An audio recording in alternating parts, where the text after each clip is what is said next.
This podcast is free, and it's accessible to everyone thanks to support from listeners like you. If you value this show, please consider supporting its production by donating to our home, KUOW. It only takes a minute to give, and you'll be helping to support the production of this podcast. Make a donation at kuow.org or follow the link in the show notes. And thanks! It all started with a single drop of water around 13,000 years ago. A glacier high up in the mountains started to melt. That steady drip became a trickle and eventually a river. Birds, insects, mammals, and fish began to call it home. An ecosystem was born, and life began to flourish. For thousands of years, the river flowed free, from 5,000 feet up in the mountains, down into the Strait of Juan de Fuca on the edge of the Pacific Ocean. Until 100 years ago, a moment ago in the life of the river. But in that moment, everything changed. A dam was built, 2 dams to be exact, and the water of the Elwha River in Washington state was halted. For human progress, hydroelectricity, for human life. But life as the river knew it started to crumble. And as the dams were constructed, the ecosystem became dismantled. But a river is patient. What came next is an amazing story of nature's resilience and the wonder of what's possible when we set back the clock on a damaged ecosystem. From KUOW in Seattle, I'm Chris Morgan. Welcome to the Wild.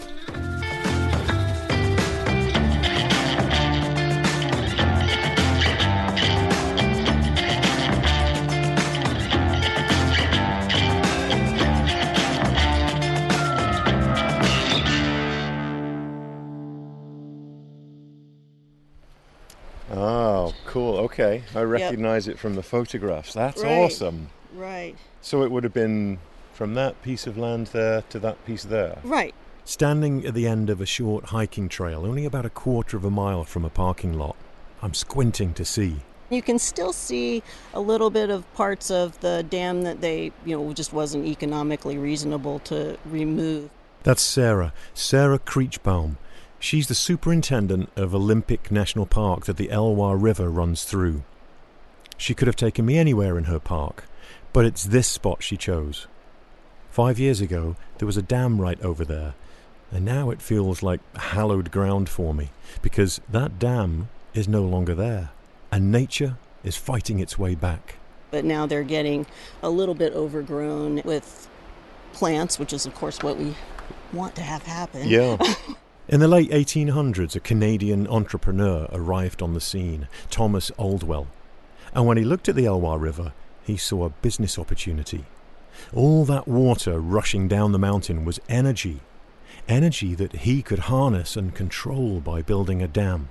It was the turn of the century, and that's what we did to control water and create electricity for people and moving into the area. So made perfect sense at the time. They just weren't very friendly for fish. Fish. You see, this is the Pacific Northwest, and fish, salmon, are woven into this place like nowhere else. For thousands of years they've swum and spawned in the Elwha, part of this river's lifeblood. But that lifeblood was severed in 1913 when the dam was completed. This created a massive ecological disruption and cut off the salmon runs that the local tribe, the Elwha Clallam tribe, had relied on for centuries. Oldwell didn't comply with a Washington state law that required the construction of a fish passage around dams. He eventually agreed to build a fish hatchery to appease the state, but it failed and was shut down.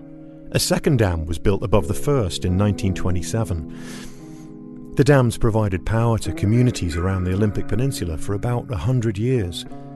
But as nearby cities like Port Angeles grew, the dams couldn't meet the demand for electricity. It seemed like they'd outlived their usefulness. In 1979, the federal government recognized that the tribes of the Pacific Northwest had been denied the right to their historic fishing practices. That, combined with the fact that the dams were aging, got the ball rolling on an ambitious idea. What if the dams could be removed entirely? The only problem was that nobody knew how to do it, and it had never been done before, so it was predicted to be very scary and very costly. After years of lobbying and a lot of debate, Congress passed the Elwha River Ecosystem and Fisheries Restoration Act in 1992. The dams would be coming down. Nearly 2 decades later, the physical process of removing the dams began. It took 3 years, but finally, on August 26, 2014, demolition was completed. The Elwha River was freed.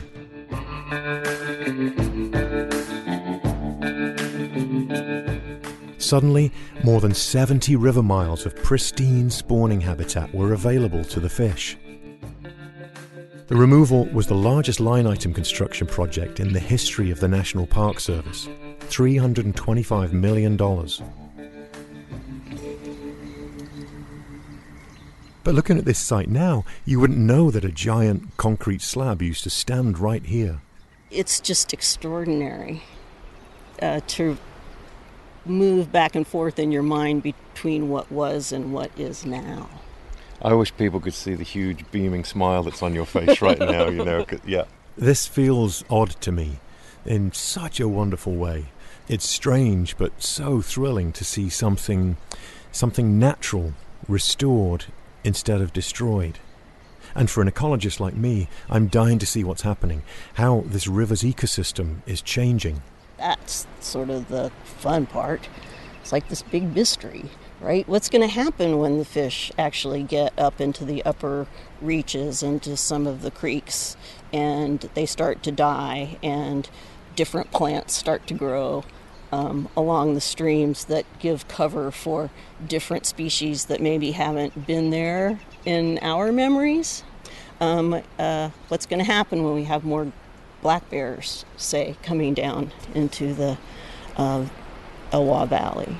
It could be really cool to see what happens. Bears, don't get me started, but there's a lot more besides. To see what has happened, I leave the hillside and head down to the river valley.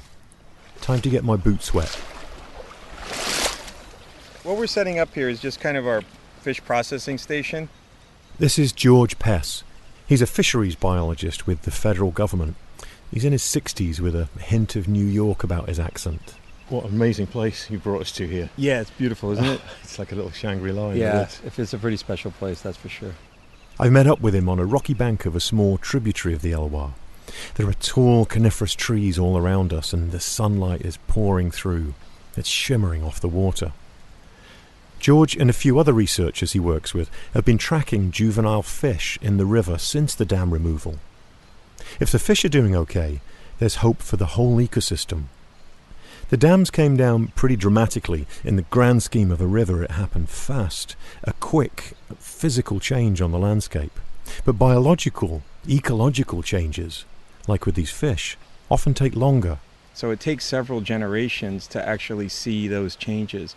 You see immediate changes sometimes with their offspring more so than themselves almost.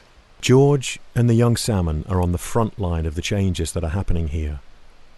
The fish might be able to give us clues as to how future generations will use this now wild river. George and his team count and measure the fish, but to do that, first they have to catch them. So the fish will be caught using the electrofisher. The electrofisher is a metal rod attached to a battery that sends a mild electrical pulse into the water. And basically what's going to happen is he's going to shock up. He'll stun them, and you'll just see him floating or kind of moving away, and we grab him with the net and just put him in the bucket. Just to be clear, this doesn't harm the fish. It briefly stuns them so George and his team can quickly count them and return them to the river.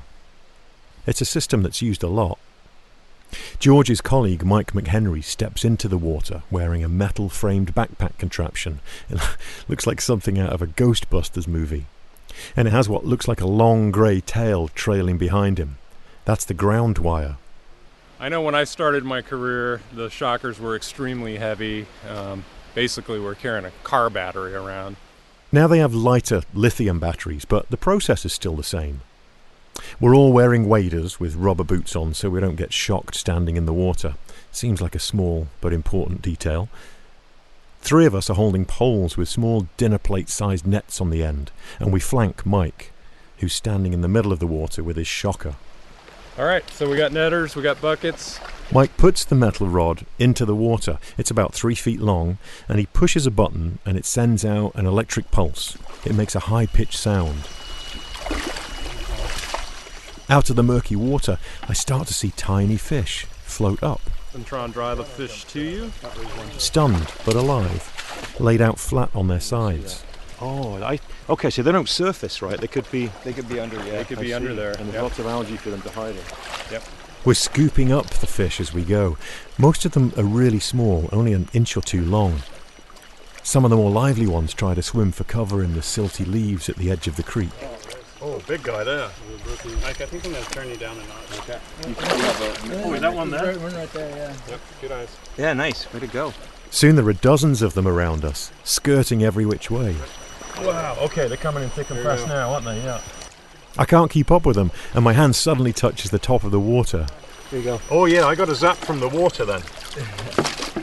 Huh.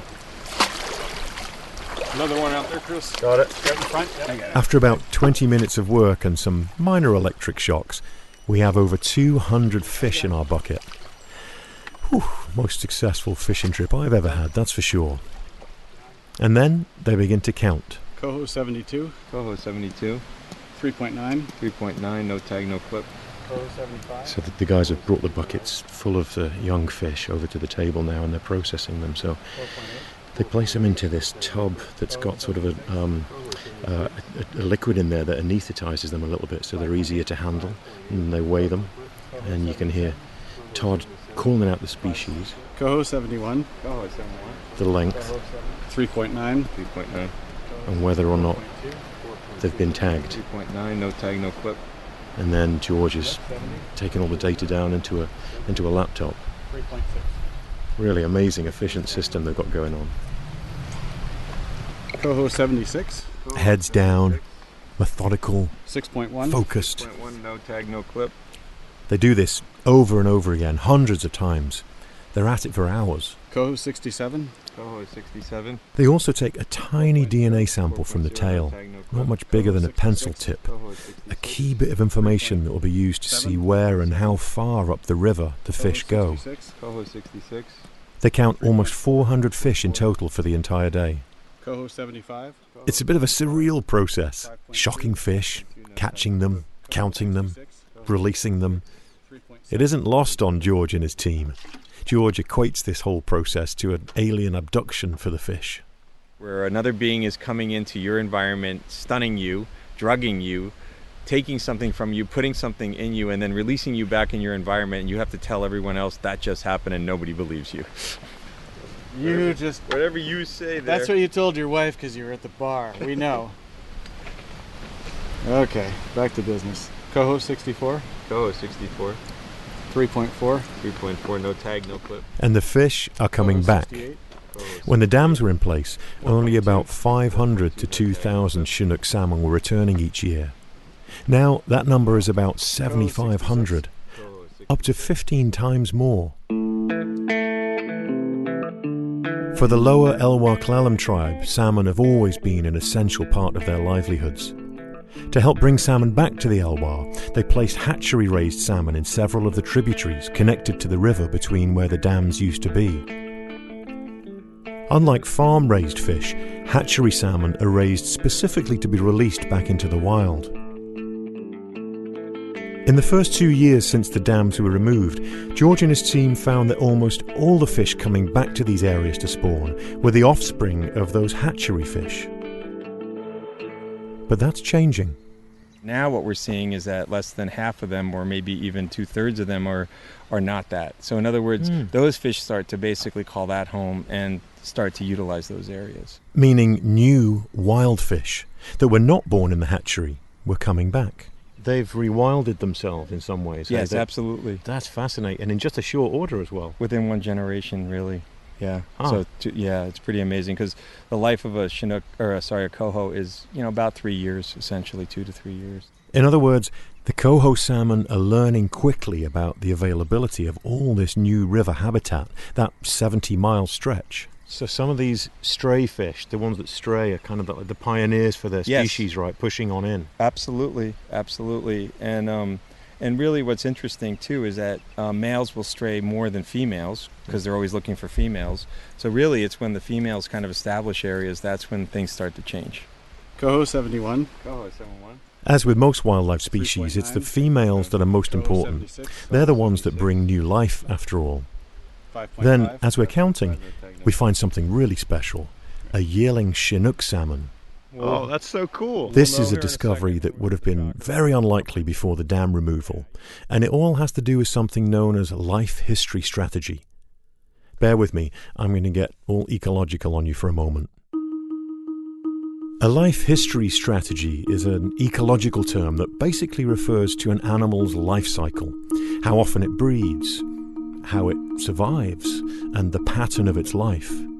Different groups within the same species can have different life history strategies.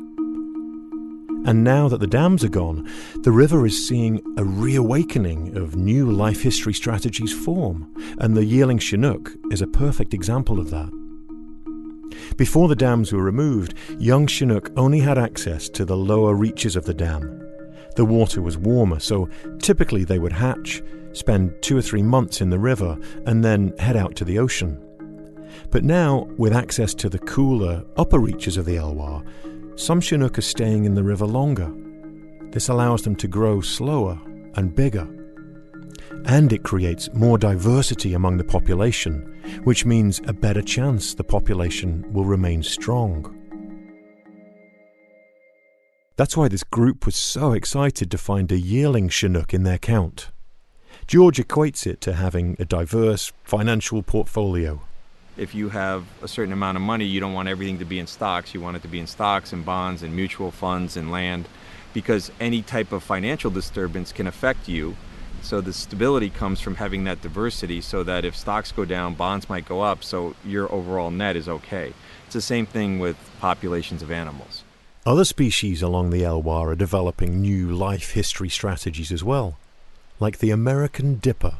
Dippers are those little birds that basically are the size of a golf ball with a little toothpick as a tail, and they live along river systems, and they eat insects in the streams and other things. These little migratory birds are getting bigger because, along with insects, they now have more salmon carcasses and salmon eggs to chow down on. And those are kind of like little pieces of steak or protein pills for these animals. So instead of having one clutch or one set of eggs each year, they started to have 2 sets, and they became resident dippers instead of migratory dippers. So with so many rich nutrients available to them, the American dipper stopped migrating away from the Elwha and started sticking around all year long. And they had more young, so their life histories are changing too, because of the fish. I think that the increase in the amount of different life histories that we're seeing, the increase in the numbers of fish, the increase in the distribution of where we're seeing them, all point to one thing, and that means if fish are more utilizing areas and they're healthier, then that means that the ecosystem is actually responding. I'm Alex Schwartz. I'm Nomi Fry. I'm Vincent Cunningham, and this is Critics at Large, a New Yorker podcast for the culturally curious. Each week, we're going to talk about a big idea that's showing up across the cultural landscape, and we'll trace it through all the mediums we love: books, movies, television, music, art. And I always want to talk about celebrity gossip, too. Of course. We hope you'll join us for new episodes each Thursday. Follow Critics at Large today, wherever you get podcasts. As we're hiking back to the truck, we make another surprising discovery. Beauty. So big. A male Chinook salmon that has died naturally after coming back upriver and spawning. It's just huge. I can't believe the size of him. I'm 6'4", and he's longer by about 6 or 8 inches than my leg. Yeah, I'm guessing he was 30 pounds when he was in his prime. Yeah. And I mean, if you could see this fish, I mean, it's not a small creature. This is not something you catch on the end of a line in England, you know.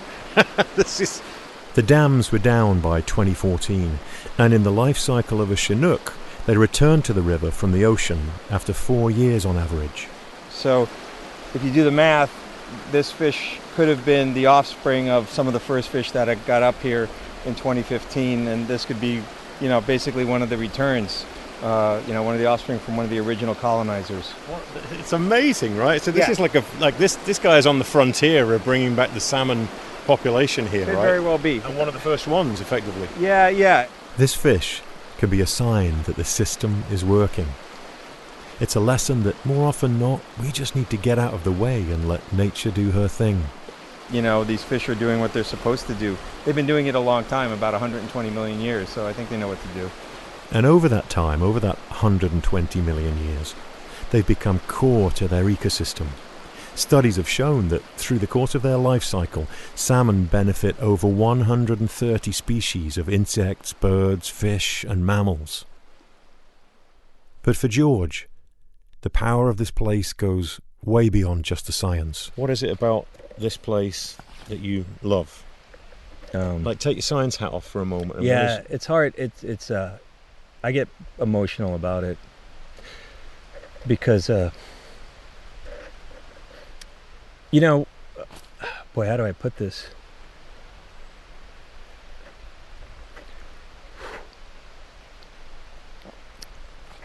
This place and my personal part of it,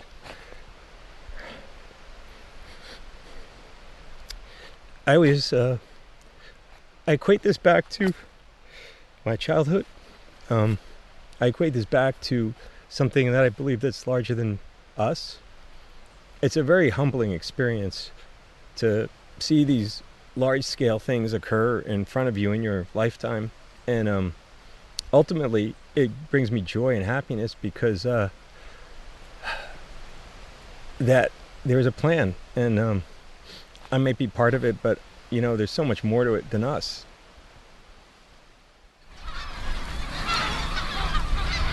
You see the eagles? I meet up with Robert Ellefson, an elder with the lower Elwha Clallam tribe. He's also a trained biologist and runs the fisheries management program for the tribe. We're strolling across a sandy beach towards the mouth of the Elwha River, where it spills into the sea, and he's excited to share the place with me. I'm surprised by what he shows me first. We got a prolific number of surfers out here now. They're coming back. That's all part of the ecosystem. Yeah. No, they are very helpful, and they're generally very respectful. That's awesome. Of the environment. Oh, who'd have thought? Pull the dams down, bring the surfers back. The surfers are back for a very specific reason. You see, this sandy beach we're walking on didn't used to be here. After the 2 dams came down, it released 33 million tons of sediment. 100 years' worth that had been building up behind the dams that has literally reshaped the topography of the land. Insta-beach. So can you point to the river mouth? Where you can't even see where it comes out. No, you can't even see the river mouth. It's a half-mile walk that way. We'll walk down here. It's easier to walk on the beach. But okay. This whole area used to be a rocky shoreline. The new beach is almost a mile long and full of soft, dark sand. The sand and gravel was almost non-existent. That's hard to believe. Yeah. Interesting. Oh, it's so... You can feel how dynamic it is, it feels like a brand new place in some ways, right? Nature taking control again. And it's not just the surfers that have repopulated this beach. Just a year after the dams were removed, Dungeness crabs started to show up in the seawater at the edge of the new beach. By the next year, they were out there in such numbers that some of our tribal members and some of the state harvesters started harvesting and making money out here off the beach in front of all this sand and gravel, because that's what they need to dig into to protect themselves.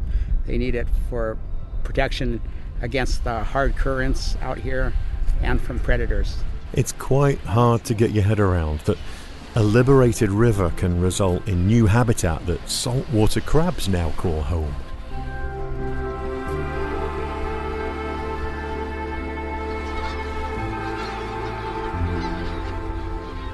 The dam removal made massive physical changes to the landscape, and nowhere are these changes more visible than standing on this beach.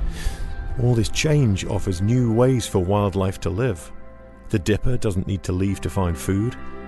Crabs can call this beach home now, and salmon transition from salt water to fresh water as they begin their journey upriver to spend time in the higher, cooler parts of the river. The changes to these life history strategies mean the health of this river ecosystem is improving. And Robert wants to return full circle to his ancestral history too. He's hopeful that in a couple of years the salmon numbers will be high enough for him to start commercial fishing again. It's impressive what nature can do when we humans just get out of the way. It's all just like we predicted it would happen if things went right. And it's actually, if anything, happening faster than what we had hoped.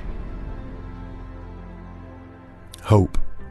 It's something I've felt a lot in these past 2 days. Not just witnessing the return of a river, but what it means to the people here too. George Pest, the fish researcher, told me he used to take his daughters camping at the headwaters of the Elwha when they were young, but they would see no fish. But now, his daughters are grown, the dams are gone, and he's planning another camping trip. And I'm really looking forward to taking them up there when there's enough fish up there that we sleep at night and you can smell them, you know, and you can hear them at night spawning, and just, you know, that's a touchstone, you know, that's a change, profound change. So to me, that's really what it's all about ultimately. These profound things are possible because nature is resilient and dynamic, and sometimes it just means supporting her, giving nature the opportunity to bounce back. As I was looking down at the site where the dam used to be with Sarah, the superintendent of the national park, she brought it all into focus about how so many different people and walks of life and interest groups came together to do something big, to remove 2 giant dams. That's crazy talk, man. Nobody goes there. Good things aren't ever easy, but we pulled it off. It's energy and a story like this that really does make it feel like anything's possible. And I don't know about you, but that's a story that I need to hear right now, right? I need to hear that human beings, when we do our best, can do something on this magnitude. To me, that's the message for the future.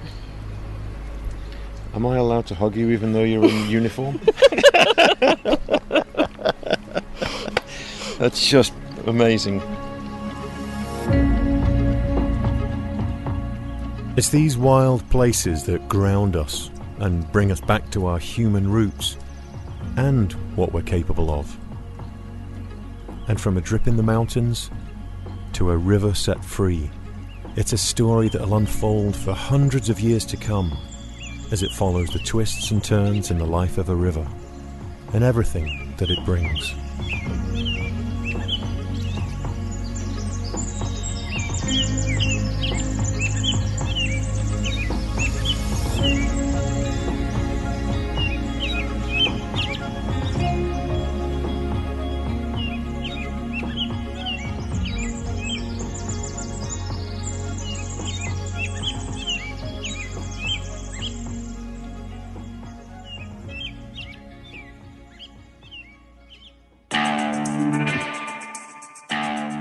We'll be sharing some amazing photos of the Elwha River restoration taken by our photographer Megan Farmer. Thanks, Megan. Check them out on our Instagram @TheWildPod. If you enjoy The Wild, and I hope you do, I'd like to ask you to tell 2 friends about the podcast and encourage them to subscribe. The more listeners we have, the more episodes we'll be able to produce. Thank you. On the next episode of The Wild, we'll take a look at the transformative power of coming face to face with a wild animal. Suddenly, I stop in my tracks because I'm stopped by 2 blazing eyes that are looking right into mine. right in front of me, on the path. The Wild is inspired not just by nature, but by people who work in it, love it, protect it, including organizations like Washington's National Park Fund. I want to give them a special thanks for their help with this episode. We've got a link to their website as well as other resources at thewildpod.org. The Wild is a production of KUOW in Seattle in partnership with my work at Chris Morgan Wildlife. Our producer is Matt Martin. Jim Gates is our editor. Our production team includes David Brown, Juan Pablo Chiquiza, April Craig, Daya Oxley, Tio Popescu, Maria Powell, Brendan Sweeney, and Jeannie Yandel. Our theme music is by Michael Parker. Thanks, everybody. I'm your host, Chris Morgan.